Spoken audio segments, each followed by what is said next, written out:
बताऊं भैया जरूर। बाबा साहब कैसे महान बने, उनको महान बनाने वाला कौन था? बोलो, जवाब दो। हम थकेंगे नहीं, 24 घंटे बोलेंगे, थकेंगे नहीं। ये मत सोचना कि हम थक जाएं। बाबा साहब को यदि किसी ने महान बनाया है तो वो माता रमाबाई थी, जिन्होंने उनको महान बनाया है। बाबा साहब की पत्नी कौन था? क्यों वो महान थे? क्योंकि माता रमाबाई ने बाबा साहब को कभी नीचे नहीं गिरने दिया। माता रमाबाई अगर बाबा साहब का सहयोग और साथ न देती तो क्या बाबा साहब महान बन जाते? बन जाते? माता रमाबाई ने दूसरे को घरों में गोबर कंडे उबले पात पात के जो इकन्नी दुकन्नी हमारे उस पीरियड में चलता था, वो बाबा साहब को वो भेजती थी और अपने पेट का भोजन काट लेती थी। तब बाबा साहब महान बने कि नहीं? तो आप लोगों को अपने घरों में भाइयों को और हमारे बुजुर्गों को वो सम्मान देंगी तभी ये लड़ेंगे। हमारे भाई लोग दिन भर लड़ते हैं, शाम को घर आते हैं। आप लोग तो घरों में रहते हैं कि नहीं? तो माता रमाबाई का वो योगदान रहा है बाबा साहब को महान बनाने में, वरना हमारे बाबा साहब जो मसीहा हैं वो महान नहीं बनते। वो त्याग की मूर्ति है मेरी रमाबाई माता जी, जिनको रमई भी कहते हैं। वो महान है, उन्होंने सहयोग किया, सब कुछ किया। उनका सर्वप्रथम प्रिय पुत्र राजरत्न अंबेडकर की मृत्यु हो जाती है और बाबा साहब हमारे और आपके अधिकारों के लिए लंदन जाते हैं। क्यों? हमारे और आपके अधिकारों के लड़ने के लिए। उनके बेटे की मृत्यु हो जाती है, फिर भी वो चले जाते हैं, क्योंकि बाबा साहब ने अपनी पत्नी से कहा था, हे रामू, हमारे इस प्रिय पुत्र के हजारों डॉक्टर हो सकते हैं, पर हमारे करोड़ों दलित भाइयों का मैं ही सिर्फ एक अकेला डॉक्टर हूँ। मैं ही सिर्फ एक अकेला डॉक्टर हूँ। सोचिए, ऐसा कोई व्यक्ति महान कैसे बन सकता? अपने बेटे की मृत्यु हो जाती है और वो फिर चले जाते हैं। मैं फिर कहता हूँ कि एकजुट रहिए और आगे बढ़िए। समय कम है, हमको बहुत काम करना है और बाबा साहब के बताए हुए रास्ते पे आप लोग चलेंगे कि नहीं? कितनी बहनें आगे बढ़ेंगी बताओ? क्या बनना चाहोगी? हम तो नेता बनेंगे, नेता। आप क्या बनेंगी? मेरी बहन बताएगी। खड़ी हो जाओ, देख क्या रही हो, खड़ी हो जाओ। क्या बनोगी? मेरी बहन बताएगी क्या बनेंगे, बताओ। हम तो नेता बनेंगे, आपका भाई तो नेता बनेगा। आप बताओ क्या? डॉक्टर। बहुत धन्यवाद। मेरी ये बहन खड़ी हो जाए, ये भी बहनें हमारी तीनों खड़ी हो जाएं। खड़ी हो जाओ, इसमें शर्म की बात नहीं है। बताओ मेरी बहनों, उठो। बहन जी ने अगर ये सब देखा होता तो हम यहाँ नहीं बैठे होते। खड़ी हो जाओ मेरी बहन, बताओ क्या बनोगी? हम तो नेता बनेंगे, आपका भाई नेता बनेगा। हाँ ठीक है, बहुत धन्यवाद। आप खड़ी हो जाओ, खड़ी हो जाओ। अगर किसी के माँ बाप बहन मेरी खड़ी नहीं हो रही तो मैं चाहूँगा वो खड़ी कराओ। आप क्या बनोगी? हाँ डॉक्टर। आप खड़ी हो जाओ, खड़ी हो जाओ मेरी बहन, खड़ी हो जाओ।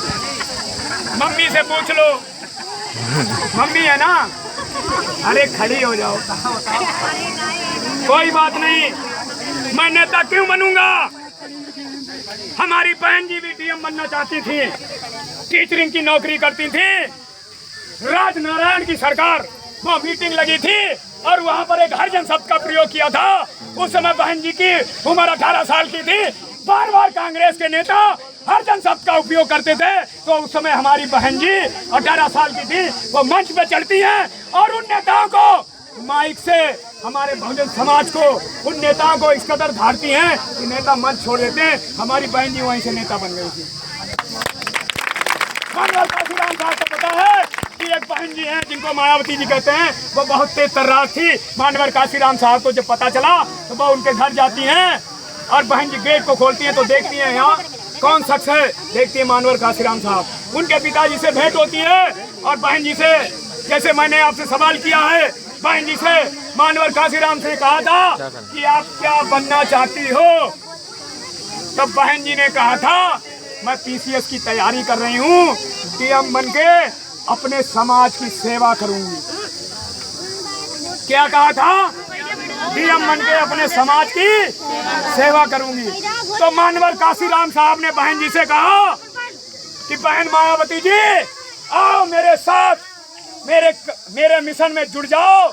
मैं आपको इस देश का, इस प्रदेश का ऐसा लीडर बना दूंगा, ऐसा लीडर बना दूंगा कि हजारों आईएएस आईपीएस आपके सिग्नेचर के लिए आपके पीछे खड़े रहेंगे। क्या कहा था? बहन जी को वो बात मान्यवर साहब की लग गई।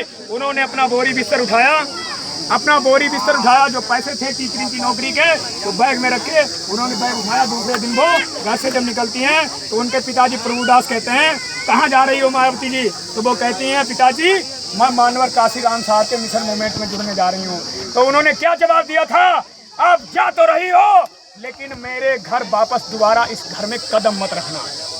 बहन जी ने सुना और वो चली गई। दोबारा उन्होंने अपने घर में कदम नहीं रखा और हमारे उत्तर प्रदेश की 4 बार मुख्यमंत्री रही हैं। याद करो उसको। कुंडा में बहन जी ने कुंडी लगा दी। अरे एक बहन ने कुंडा में कुंडी लगा दी। किसने लगा दी? बहन ने। तो आप क्यों नहीं ताकतवर बन सकती हैं? बहन जी ने अपनी सरकार में कुंडा में कुंडी लगा दी। अच्छे माफियाओं को जेल भेज दिया। अच्छे माफियाओं को बहन जी की जब सरकार रहती है तो अच्छे लोग कहते हैं, अब उसको कहना नहीं चाहिए, वो एक थाली लेकर के वो आरती करती हैं, कहती हैं कि मेरे पति से जान बचाएं बहन जी से। सोचो तो सोचिए बहन जी मेरी कितनी महान है। आप भी बहन जी बनो। अकेले चाहो तो अकेले आप लड़ सकती हो। और मैं फिर कहता हूँ हमें समिति में ऐसा अध्यक्ष चाहिए जो प्रशासन से बात कर सके और अपनी बात को रख सके, हमारी बहनों माताओं के लिए लड़ सके। समझ गए कि नहीं? क्या बनना चाहोगे? शेर बनना चाहोगे या फिर वही बनना चाहोगे? कोई बात नहीं, एक बार मुहावरा सुना देता हूँ फिर बात को खत्म करता हूँ। 100 दिन बकरे की जिंदगी जीने से बेहतर है, 100 दिन बकरे की जिंदगी जीने से बेहतर है एक दिन शेर की जिंदगी जियो। बलि हमेशा बकरे की दी जाती है, शेर की नहीं। मेरी बहन बेटियों को हाथों की सुंदरता बढ़ाने के लिए चूड़ियां नहीं, मेरी बहन बेटी की हाथों की सुंदरता बढ़ाने के लिए चूड़ियां नहीं, बाबा साहब का कलम दीजिए जिससे वो अपना भविष्य सुधार सके। फिर एक बार नारा लगा के बात खत्म करते हैं। जय जय जय जय जय भीम, जय जय जय जय जय भीम, बाबा साहब, बाबा साहब, महात्मा ज्योतिबा फूले, भगवान बुद्ध की, भगवान बुद्ध की, मानवर काशीराम साहब, माता रमाबाई, शंकर रविदास की। जय भीम, जय भारत, जय संविधान। हमारे भाई बैठे हैं। मैं बहनों से कहना चाहता हूँ, माताओं से फिर, मेरी बहनों को, बहन बेटियों को हाथों की सुंदरता बढ़ाने के लिए चूड़ियां नहीं, बाबा साहब की वो कलम दीजिए जिससे वो अपना भविष्य संभाल सके। फिर दोहराना चाहता हूँ इस लाइन को, सुन लो, नोट कर लो। मैं दोबारा नहीं आऊंगा आपसे कहने, दोबारा आप लोग बुलाएंगे तभी आऊंगा। आप लोगों के अंदर बदलाव। अपनी बहन बेटियों की हाथों की सुंदरता बढ़ाने के लिए चूड़ियां नहीं, क्या देना चाहिए? कलम। बाबा साहब का कलम जिससे वो अपना भविष्य स्वयं सुधार सकें। जब ये पढ़ लिख जाएंगी, डीएम बन जाएंगी, अच्छे रिश्ते भी आ जाएंगे कि नहीं? आ जाएंगे। जोर से बोलो। और मेरी बात सुनो, बाबा साहब ने कहा था 100 दिन भेड़ बकरे की जिंदगी जीने से बेहतर है। क्या है? 100 दिन भेड़ बकरे की जिंदगी जीने से बेहतर है एक दिन शेर की जिंदगी जियो। बलि हमेशा बकरे की दी जाती है, शेर की नहीं। मैं रहूं ना रहूं, मेरा कारवार रुकना नहीं चाहिए। आप लोग यदि मेरा साथ देंगे तो जब तक मैं जीवित रहूंगा आपके मान सम्मान स्वाभिमान में ठोकर नहीं लगने दूंगा।